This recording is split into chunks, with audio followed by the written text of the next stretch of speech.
Bu, ini buburnya. Aduh ya Allah, hidup kita tuh kayak gini-gini terus. Gak ada perubahan sama sekali. Tiap hari aku cuma bangun buat masak pupur, barisan rumah, urus ibu. Capek banget rasanya. Maaf ya nak, ibu cuma bisa nyusahin kamu. Andai ibu bisa kerja lagi, ibu gak bakal biarin kamu repot kayak gini. Udah bu, gak usah minta maaf. Mending ibu kasih tahu aku aja di mana ibu simpan uang.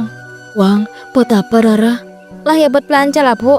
Masa hidup aku cuma di rumah terus. Aku tuh pengen refreshing, shopping dikit. Rara, kita nih susah. Uangnya buat beli obat, buat makan. Kamu jangan foya-foya dulu ya. Ibu tuh pelit. Itu sebenarnya sayang sama aku gak sih? Kurang rasa aku kayak dikekang banget sampai segininya.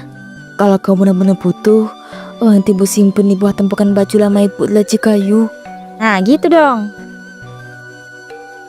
Tanpa menunggu, Rara langsung ambil uang itu, memasukkannya ke tasnya, lalu pergi tanpa menoleh sedikit pun. Kafe tepatnya mampir bukanlah levelnya, tapi Rara berusaha untuk anggun seolah ia adalah bagian dari tempat itu. Saat ia melangkah menuju sebuah meja, ia melihat seorang gadis jatuh tersungkur di lantai. Kamu kenapa? Kok jatuh kayak gitu? Aku tadi kesandung kaki meja, langsung jatuh deh. Malu minta ampun aku. Makasih ya kamu langsung nolong. Soalnya orang-orang di sini cuma liatin doang, gak ada yang bantu. Iya nggak apa-apa. Aku juga kaget tadi lihat kamu di bawah gitu. Kalau aku sih nggak bakal pura-pura nggak lihat orang lain ya. Asal ada orang jatuh didiemin aja, kan gila ya. Makasih banget lah. Ngomong-ngomong, kamu siapa namanya? Nama aku Rara. Kamu? Oh, aku Lucy. Senang ketemu orang kayak kamu. Kamu asli mana? Rumahku di daerah selatan itu loh, dekat persimpangan gede. Lumayan jauh dari sini sebenarnya. Kalung kamu cantik banget nih. Mahal banget ya kayaknya. Oh ini ada ulang tahun dari ibuku tahun lalu. Dia sengaja pilih yang spesial karena katanya aku jarang minta apa-apa. Aduh, enak banget ya hidup kamu, Lus. Aku mah jangan dapat hadiah. Ulang tahun aja nggak pernah dirayain. Serius? Kok bisa nggak dirayain? Ya gimana? Kita kan miskin. Kata ibu, duit kalau ada mah harus buat makan, bukan buat apa-apa. Makanya kadang aku iri banget loh sama orang kayak kamu ini, yang hidupnya tuh kayak nyaman terus. Ya udah gini aja, kapan-kapan kau main ke rumahku ya. Di belakang rumahku ada kebun buah yang luas loh. Mau pasti betah, kita bisa petik buah bareng. Seriusan? Kamu ngajak aku nih? Aku mau banget, Lus. Pulang dari sana, Rara masuk sambil tersenyum lebar. Bu, tadi aku ketemu teman baru seumuran aku. Namanya Lucy. Dia tuh baik banget. Dan semua temenan sama aku meski baru ketemu. Kok bisa langsung akrab gitu nak? Ya karena aku bantuin dia waktu jatuh di kafe. Terus bu, dia tuh kaya. Dia ngajak aku main ke rumahnya. Aduh bu, apa nih tanda hidup kita bakal berubah ya? Aku seneng banget. Ibu nggak tahu nak. Kenapa sih ibu kayak gak seneng gitu? Anak ibu loh ini, dapat teman orang kaya. Ibu cuma takut kamu kecewa. Orang kaya itu kena beda sama kita nak. Mungkin sekarang dia baik, tapi nanti kita nggak tahu. Ibu cuma gak mau kamu tersakitin. Bu, jangan tarik pengalaman ibu ke hidup aku dong. Aku tuh beda sama ibu. Ibu tuh suka banget ya bikin mood aku hilang. Udah bu, capek sama ibu. Rara masuk ke kamarnya dengan kesal. Beberapa waktu berlalu, hubungan Rara dan Lucy semakin dekat. Mereka sudah bertemu beberapa kali di kafe, sekadar ngobrol atau duduk. Hari itu, ayah Lucy menepati janjinya dan mengajak Rara ke rumahnya. Rumah Lucy besar, halamannya luas, dan pintunya tinggi. Rara terpaku sebelum akhirnya melangkah masuk mengikuti Lucy. Ampun Lus, rumah kamu gede banget nih. Beneran nih rumah kamu. Kok rasanya kayak masuk rumah di film-film gitu ya? Semuanya rapi, bersih, dan kayak mahal semua. Ya, ini rumahku Ra. Kamu lucu banget sih. Baru masuk udah mengap-ngap gitu. Iya lah Lus, aku baru pertama kali lihat lampu kayak gitu, yang kristal-kristal gitu. Terus sofa kamu empuk banget kelihatannya. Itu pas bunga di sudut itu asli atau kaca ya? Itu kaca beneran Ra. Ibuku suka koleksi barang-barang yang kayak gitu. Gila ya Lus, enak banget hidup kamu. Pagi bangun tidur bisa ada barang-barang mewah gini tiap hari. Biasaan aja lah. Kalau tiap hari ngeliat, lama-lama biasa aja kok.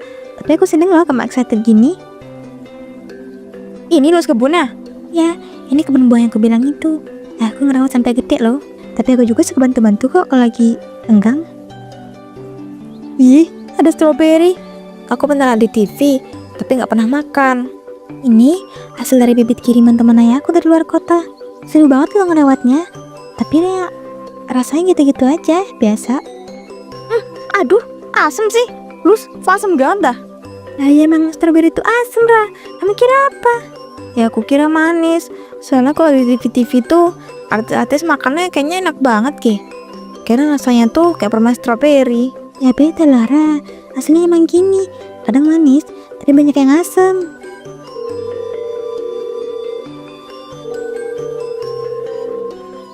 Aduh Ra, pacarku ngajak aku main keluar. Tadi janjian mau jalan sih sebenarnya, tapi dia baru free sekarang. Ya udah Lus, pergi aja. Aku juga mau pulang ini. Ntar dulu dong, aku mau kusin buah buat kamu. Masa pulang tangan kosong kan gak enak. Lah, gak usah repot-repot Lus. Udah diam, nih aku petikin. Nih buat kamu, cobain di rumah ya. Siapa tahu ada yang manis.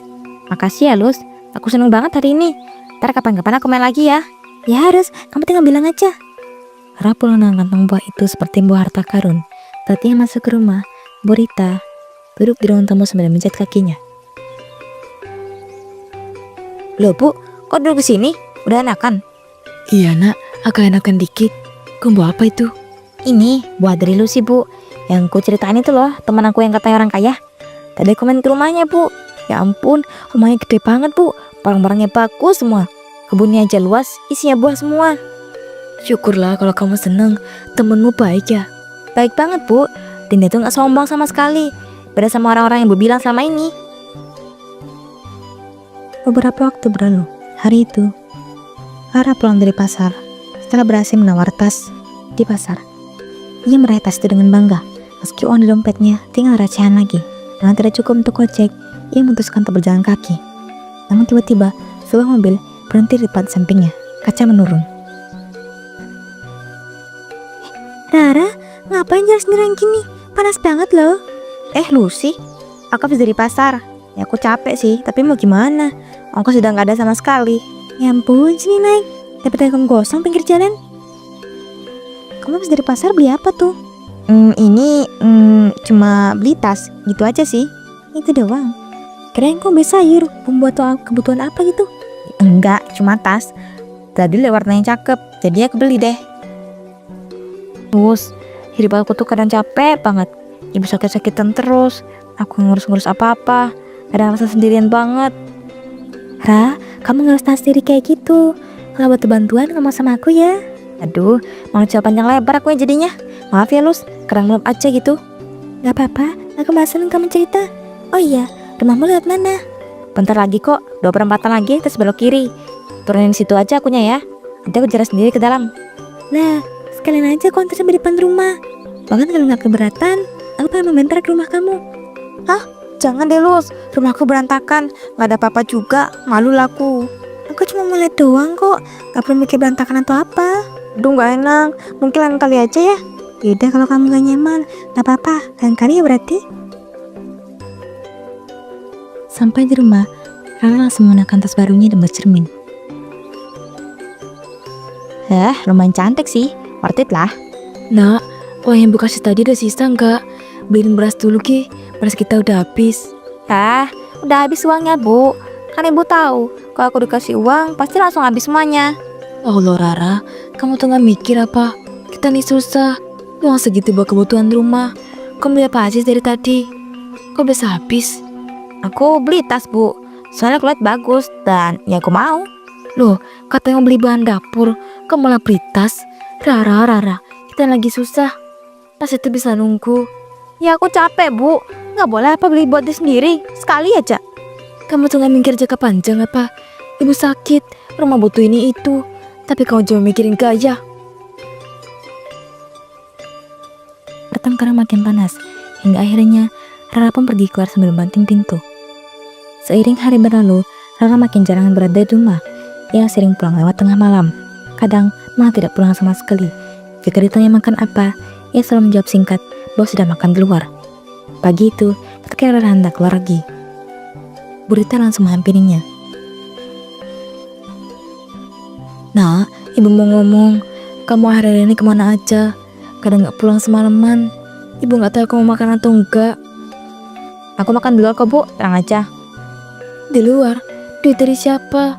Kita aja makan susah. Kok bisa makan di luar? Dari mana?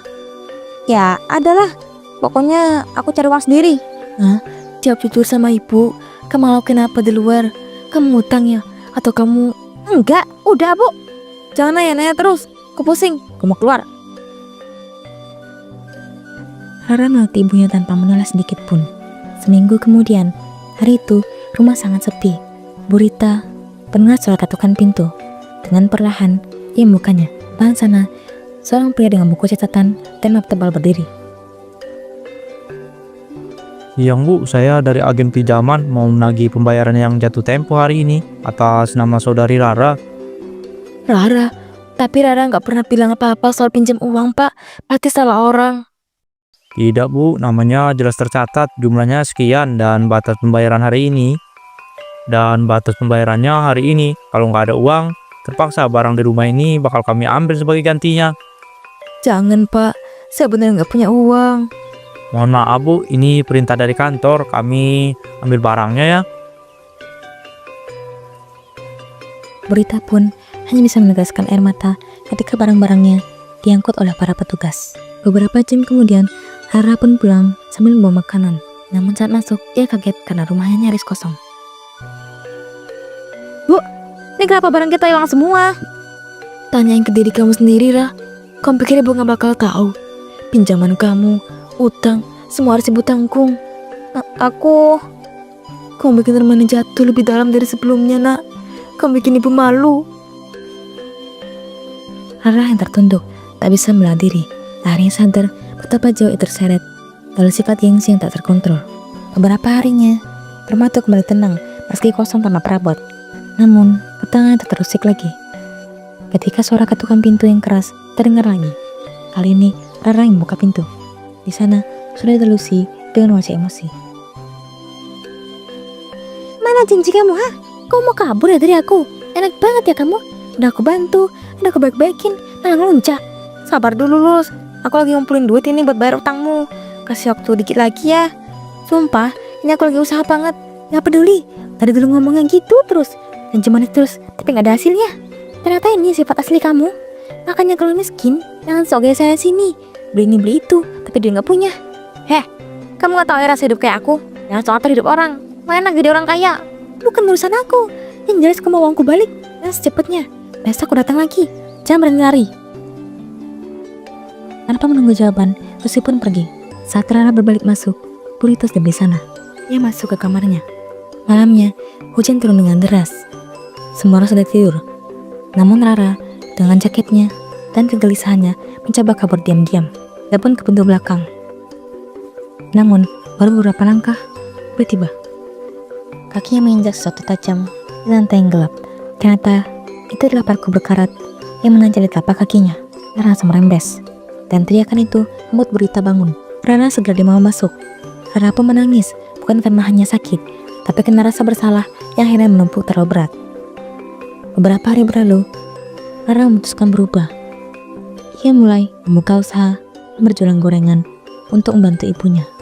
Tangan yang dulu memegang tas mahal hasil utang, kini memegang adonan, tepung, dan juga gorengan.